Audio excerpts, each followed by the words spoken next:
Bonjour Jacques Claus, est-ce que vous pouvez vous présenter? Me présenter, oh, c'est facile, c'est pas grand-chose. Je bricole un petit peu dans l'histoire parce que j'ai toujours été passionné par ça, puis c'est à peu près tout. Hein. Je suis pas un historien, je suis pas un chercheur. C'est juste la mémoire qu'on m'a racontée, et ce que j'ai lu dans les bouquins, hein, c'est tout. Oui, ben, c'est quand même tout de même très important, une mémoire, une commune. Une mémoire vivante. Une mémoire vivante. Vous avez présenté un projet au centre de Tintigny, en plein air. Est-ce que vous pouvez nous en dire plus? Oui, je peux en dire plus, mais il n'y a pas grand-chose à raconter là-dessus, c'est toujours le même principe. Comme il y avait, on avait songé d'abord faire une exposition, puis comme il y a des expositions un peu partout, on s'est dit on ne va pas encore refaire une exposition, ça ne sert à rien de toute façon, puisque les gens ne sauront pas aller à toutes les expositions, surtout que celle-ci, ou celle de Bellefontaine, ou de Rossignol, ou celle de Latour, ou de Virton, ou de Neufchâteau, ce sera toujours à peu près la même chose, on ne peut pas inventer. Donc on se dit, faisons un truc pour marquer le coup, puis ce sera tout, un truc tout simple pour dire qu'on fait quelque chose uniquement pour les gens qui ont été tués à Tintigny. Enfin, dans l'ancienne commune de Tintigny, Tintigny-en-Sarre, Brevannes, Poncel et Tintigny. Alors on s'est dit, qu'est-ce qu'on ferait bien, on a cherché un moment avec le club d'histoire, pas le cercle.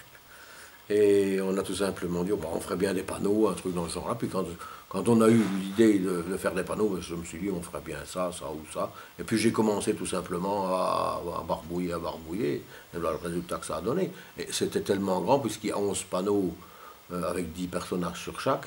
Donc on s'est dit, ben, on ne peut pas le mettre à l'intérieur. Puis c'était pas prévu pour le mettre à l'intérieur, de toute façon. Donc on va le mettre à l'extérieur.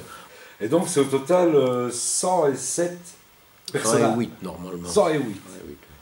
Oui, ils n'ont pas été tous fusillés le 22 août. Hein. Il y en a qui sont morts, il y a des soldats là-dedans, il y en a qui sont morts des suites de leurs blessures. Mais en général, ils sont tous morts en tout cas à cause de la guerre. Oui, ça a quand même une répercussion quelques années, puisqu'il y a des familles qui sont complètement disparues à Tintigny. Hein. Pour ne citer que les Déhom, ben, le père, les deux fils et le frère du père ont été fusillés le même jour, donc il n'y a plus de Déhom. La famille n'est pas complètement disparue, il y avait une fille, mais le nom, en tout cas, le nom de famille Déhom est disparu de Tintigny. Entre autres, il y en a des autres. Hein, Oui, ça c'est vrai. Et au niveau des personnages, les personnages n'ont pas qu'une forme, ils ont une tête aussi. Oui, c'est-à-dire on va faire des têtes anonymes, des têtes blanches. J'avais dit, oh, ben, si on fait des têtes blanches, je mettrai un petit point rouge pour montrer aux femmes sur les lèvres que c'est des femmes, et puis je ferai une moustache pour montrer que c'est des hommes. Et puis entre-temps, j'avais lu dans la caisse de l'abbé Hubert en question, il y a un inventaire de ce qui a été trouvé sur les fusillés de Rossignol à Arlon. On ne les a pas reconnus évidemment, mais alors à un moment il dit moustache rousse, cheveux blancs, moustache brune, cheveux blonds, ainsi de suite. Et alors en même temps il dit voilà, pantalon gris en velours, pantalon veston en toile, bleu. Mais ils ont tous une chemise blanche. Tous les hommes ont des chemises blanches à cette époque-là. Alors je me suis dit, bon, c'est facile, hein, on fera des blancs, et à cette époque-là ils portent tous des gilets, donc on mettra des gilets. De temps en temps, il en cite un qui a un sarrau, donc j'ai rajouté un sarrau à gauche, à droite, mais en supposant qu'il puisse y en avoir qui enlèvent des sarraux, tout simplement. Hein. Puisque ce n'est pas ceux de Rossignol, c'est bien ceux de Tintigny que j'ai ici. Hein. Oui. Et je me suis inspiré de ce qu'il avait raconté quand ils l'ont déterré, ceux de Rossignol à Arlon.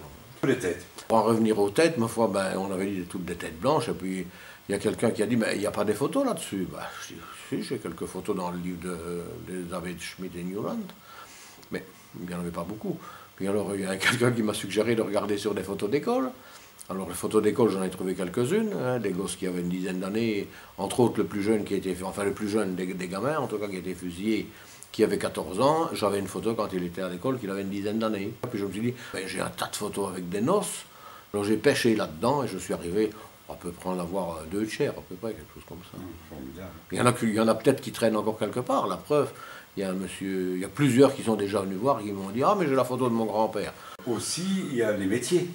Oui, bon, ça c'est beaucoup dire, c'est plutôt pour leur mettre quelque chose dans les mains que j'ai fait ça. Mais enfin, tant qu'à faire, puisque j'en avais un qui était menuisier, je lui ai mis une scie. Il y en avait un qui était sabotier, je lui ai mis un sabot. Ben, il y en a qui n'ont rien du tout, parce que les 3/4, c'est des cultivateurs. Hein. Donc c'est vraiment exceptionnel, en tout cas. On ne croyait pas que ça ferait un effet pareil, c'est que ça fait 11 panneaux de 2,50 m, donc ça fait plus de 25 mètres. Et tout compte fait, quand on les voit tous en enfilade comme ça, on se rend compte que ça fait quand même beaucoup de monde. Et c'est ce que je dis aux gens, les gens disent, on n'imagine pas que ça fait 100 personnes, parce qu'on dit, il y a eu 100 personnes qui ont été fusillées ici, ou 200 à Aide, par exemple. Hein. On n'imagine pas ce que ça donne, et qu'en les voyant tous comme ça, l'un à côté de l'autre, on imagine à peu près ce que ça donne. Et je leur dis souvent, ils sont à peu près moitié grandeur nature. Donc à mon idée, si ça tient 6 mois, c'est marquant. On a du mal à imaginer, nous en étant jeunes, hein, de se dire que maintenant, quand on regarde à la télé, on voit des pays en guerre, d'imaginer qu'ici, à Tintigny, à Rossignol, on a été en guerre. Ah oui, à Pourriette, on y a été, là, c'est un vrai carnage, donc il n'y a pas que les civils, il y a eu aussi un bon nombre de soldats français et allemands, hein, parce que quand la bataille de Rossignol, qui englobe la bataille de Saint-Vincent-Brevanne et qui englobe celle de Bellefontaine, donc c'est une grande bataille, hein, c'est un grand combat avec plusieurs batailles, ou une grande bataille avec plusieurs combats, comme on veut, ça fait quand même, bon, dans l'ensemble, ça fait presque 10 000 morts de chaque côté, l'air de rien, hein, donc ça fait quand même du monde, hein. Ça fait quand même du monde, hein.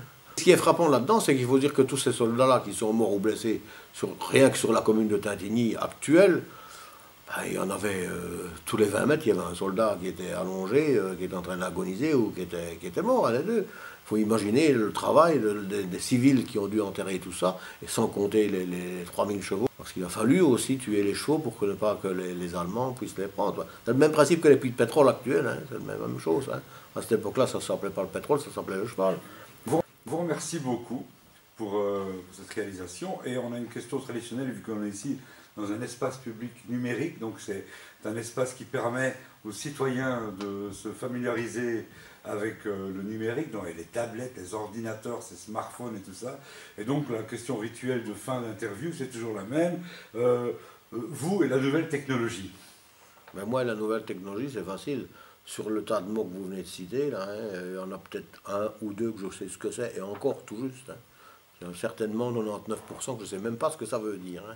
On peut très bien vivre sans ça, il n'y a pas de problème. Hein. On peut faire des recherches. Il y a encore beaucoup de choses décrites. Je ne sais pas dans un demi-siècle comment ça ira, mais je ne serai plus là pour le voir de toute façon. Ben, je ne sais pas comment ça ira. Mais c'est vrai que c'est magnifique ces trucs-là. Il y a des fois on demande des trucs, pas à chaque fois. Hein. Il y a des fois on demande des trucs, on a la réponse tout de suite, quand elle est juste, mais ça se vérifie, ça, les réponses. Hein. Mais par contre, il y a des trucs que j'ai déjà demandé, j'arrive jamais à avoir une réponse. Mais il y a peut-être que moi pour le demander des trucs aussi vicieux. C'est peut-être ou tordu, en tout cas, c'est ce que je me dis. Mais sinon, moi, je n'y connais rien du tout. Hein. C'est tout juste, c'est me servir d'un téléphone. C'est un peu comme Louis de Funès dans la soupe aux choux. Hein. C'est tout juste. Hein.